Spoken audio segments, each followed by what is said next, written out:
गणेश तलावाबाबत अतिरिक्त आयुक्तांना विचारला जाब. दूषित पाण्यामुळे 600 किलो मासे मृत्युमुखी. मिरज सुधार समिती आक्रमक. शहरातल्या गणेश तलावाच्या दूषित पाण्यामुळे सुमारे 600 किलो मासे मृत्युमुखी पडल्यानं पुन्हा गणेश तलावाचा विषय ऐरणीवर आलाय. ऐतिहासिक महत्त्व असलेल्या गणेश तलावाकडे महापालिका प्रशासनाचं दुर्लक्ष होत असल्यानं संतप्त झालेल्या मिरज सुधार समितीच्या कार्यकर्त्यांनी अतिरिक्त आयुक्त रविकांत अडसूळ यांना जाब विचारलाय. गणेश तलाव सुशोभीकरण नावाखाली कोट्यवधी रुपये खर्च करण्यात आले, मात्र गणेश तलावाची दुरावस्था पाहिल्यास हा निधी कुठं खर्च झाला हा संशोधनाचा विषय आहे. शिवाय गणेश तलावाच्या मालकीवरून पटवर्धन संस्थानिक आणि महापालिकेत वाद आहे. गणेश तलाव परिसरातले रहिवासी आणि खाद्यपदार्थ विक्रेते कचरा टाकत असल्यानं तलावाचं पाणी दूषित होऊन वारंवार तलावातले मासे मृत्युमुखी पडत आहेत. या परिसरात दुर्गंधी पसरून आरोग्याचा प्रश्न निर्माण झालाय. शुक्रवारी मिरज सुधार समितीचे ॲडव्होकेट ए काझी, अध्यक्ष आसिफ निपाणीकर, समन्वयक शंकर परदेशी, जहीर मुजावर, नरेश सातपुते, अफजल बुजरुक, राजेंद्र झेंडे, अभिजित दाणेकर, सलीम खतीब, वसीम सय्यद या सदस्यांनी अतिरिक्त आयुक्त रविकांत अडसूळ यांना सहाय्यक आयुक्त अनीस मुल्ला यांची भेट घेत जाब विचारला. गणेश तलावाच्या भोवती 10 फुटीच्या जाळीचं कंपाऊंड करण्यात यावं, स्वच्छतेबाबत स्वतंत्र देखरेख समिती स्थापन करावी, तलावाचा सुशोभीकरणासाठी स्वतंत्र आराखडा तयार करावा, तसंच तलावात कचरा टाकणाऱ्या रहिवासी आणि खाद्यपदार्थ विक्रेत्यांवर कारवाई करावी अशी मागणी यावेळी करण्यात आली.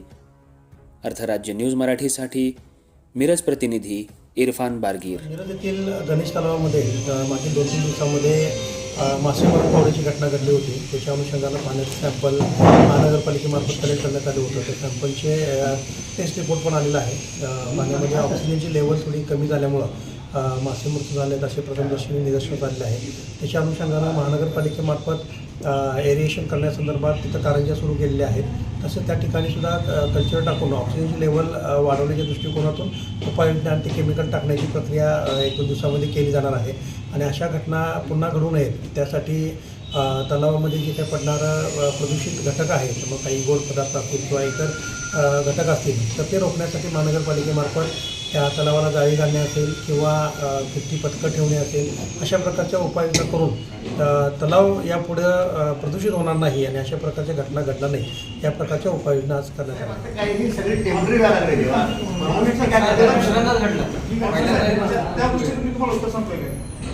जर का ऑक्सिजन लेवल त्या ह्याच्यातली कमी होत असेल तर युरियाचा त्यात वापर करून आपण ऑक्सिजन लेवल त्यातली वाढवू शकतो. हा प्रोव्हिजन आहे.